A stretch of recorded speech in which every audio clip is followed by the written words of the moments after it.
So the problem that site opening government identifies is a problem of overpopulation. And to some extent, yes, it is a problem. But the solution that they are talking about is a tradable permit, and that is particularly problematic for us from opening opposition. We will get into 1, 2, 3 lines of refutation before getting into about 5 different lines of argumentation.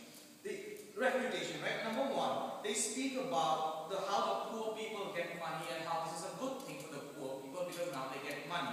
On that point, we want to bring in the idea of values of family and the values of children. We want to remind the House here that the right to have children is a fundamental, inalienable right for people because children are particularly important to these people. I'll get into more of that in my constructive, but let me allude to a few things. Number 1, the idea that family is important as a social pressure because the kind of societies that have problems of overpopulation essentially attach social status to the number of children that you have. We see this problem endemic in African nations. We see similar problems in India and Bangladesh, where the number of children equate to the social status that you have. So we think this is particularly harmful without a proper mechanism to convince people not to have children. This kind of a stick policy is not going to induce any real tangible change in the society. Number 2, the idea that if you are going to sell the permit, you should not be having a child anyway. Here we remind you, Mr. Speaker, that care and love for a physical, tangible child is different from the care for a physical, tangible permit. Because guess what? When you have a child, even when the pregnancy was unplanned, even if the child comes out of rape and you choose to keep the child, the mother still cares for the child and upbrings the child to the best of her abilities. Juxtapose this when she has a tradable permit that's worth on the par of 5 to 10,000 euros or whatever, a large chunk of money. We think this is absolutely problematic, especially for the poor person, because we think it ruins and screws the calculus up for those people.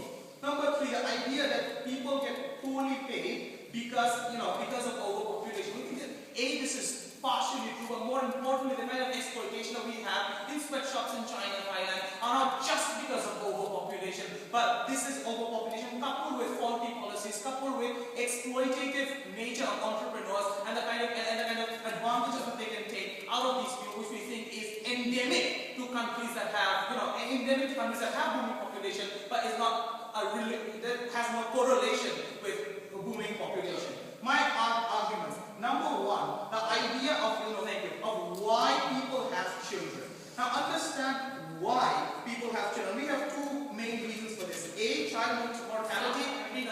Child as insurance. What is child mortality? Because in many Indian and Bangladeshi villages, up until about 15-20 years ago, and the problem is still endemic in Africa, children die from things as simple as silly as dehydration and diarrhea. You know what these people do to hedge the risk of having a child? They go and have more children. So that they can have 6 children, like a South American, a Latino family can have 6 children, so that by the age of 10, 4 of those children die, and you have 2 children that grow up as adults. We think this is the kind of social reaction that exists within those poor nations. We think that the moment you introduce the tradable permit, it ignores those problems, it ignores that ground reality, and quite simply decides to implement a policy from top-down approach that does not resonate well with the ground reality. And we think this is going to be particularly problematic. Number 2, the idea of child as insurance. We tell you parents have children as insurance for them in old age. In a lot of places, 2 children tend to be not enough for a particular family. We think in those villages, for instance, in villages in India, in villages in Africa, in poor countries with booming population problems, they need family members to cultivate, to till, to do physical manual labor in order to sustain their family. Without augmenting the income of their family, we do not think a such policy is going to indeed help these poor people, even if they choose to sell a child in exchange of a permit. We think the kind of money they will earn cannot be maximized because the productivity of that person is so minuscule. He requires physical manual labor coming from his family that he doesn't need to pay in order to increase his income. That's an opportunity that you're taking away from him. We'll take opening. So, how do you then propose to solve the problem of overpopulation? Because are you thinking or are you gonna... Right. So there are only two things, right? Mortality and insurance. How do you tackle those problems? You first go ahead and tell people in those villages, in South America, in Africa, in Asia, that you know what? Your child is not going to die from dehydration, not from diarrhea. How so?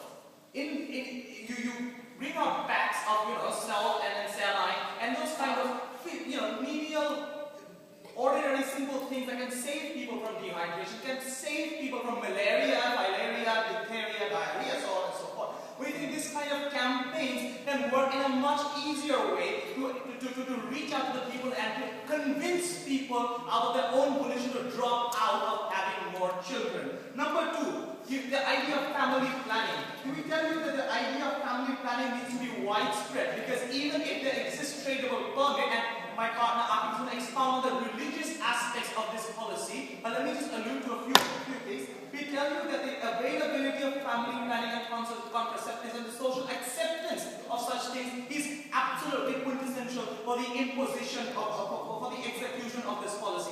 We tell you in this regard, you need NGOs, you need non-governmental to go ahead in those villages, supply people with condoms, supply people with family planning, subsidize those kind of things in order for you to actualize this kind of problem. Thirdly, Mr. Speaker, we tell you the idea of enforcement of this policy requires some form of a repercussion on the child or the parent. So we think this ultimately becomes a punishment on the child. Even if you separate the child and you put the parents to jail, or you deny some sort of public service like school, hospital, or education like you do in China, ultimately the child ends up paying. And we think this kind of forcibly, making the child be born in original sin tends to be a problem that is a fundamental violation of the child's right. The child is born in sin by virtue of being outside that permit. What we're talking about essentially is we get the problem, but the solution is absolutely not going to help. We need awareness programs. We need to go out to villages, dole out condoms, tell them your kids are not going to die of dehydration. We need to convince people to reduce child mortality and have less children, not by forcing them to do something like this. Thank you.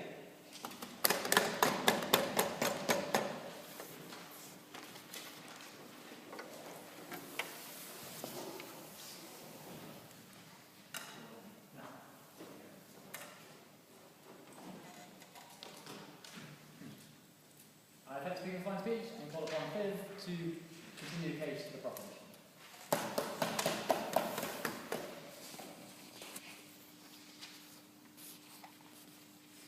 We find it absolutely problematic that how opening opposition did not deal with the whole.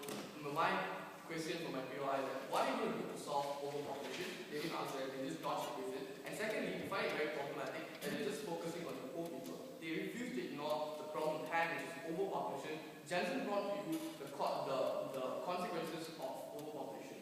People are going to lose jobs, there's going to be high unemployment rate in society, people are going to suffer because now resources have to be shared into a minimal amount and all these things. They didn't deal with that, right? But let's just look at this whole idea on what the first speaker tried to focus on, because of how children have various diseases and poor families. You wanted to have campaigns and stuff. First, we can always have campaigns right now. But the idea behind why we essentially want to do this is that poor people cannot afford to give their children a good quality of life.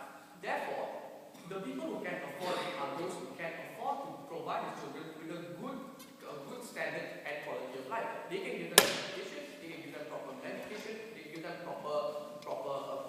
basically all the things which needed to progress well in life. Basically, how does our problem solve their problems with 0.1%?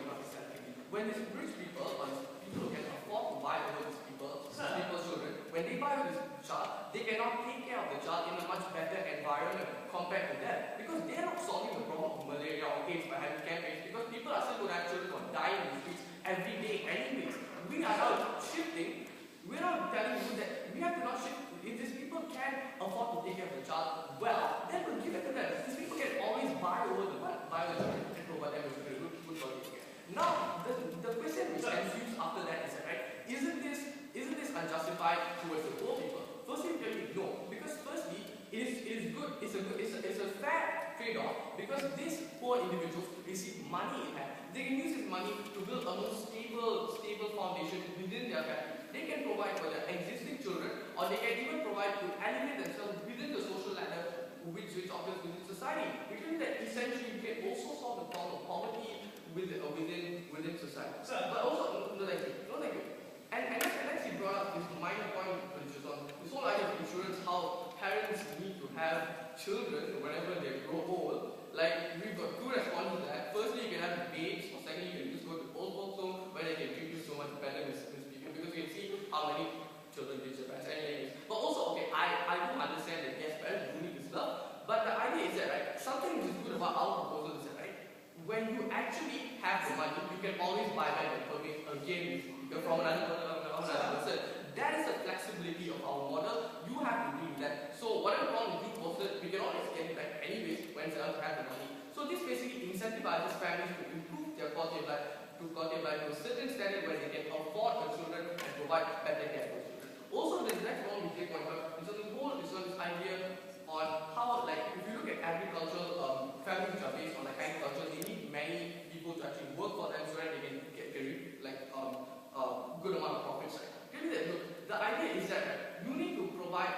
The problem at hand is overpopulation. If there's going to be overpopulation, we see that how even the agricultural sector will be affected anyways, because you have to provide labor to a certain amount of people. Why does that have to be of your own children, Mr. Speaker? Because the more children you have, the more likely it is that whatever profits you are going to have is going to be spread within your family. Spread to different sectors within your family. That means you're less likely to receive as much profit as you can compared to employing labor, because employing labor is something which is good because it tackles the problem at hand, which is overpopulation and how you allocate resources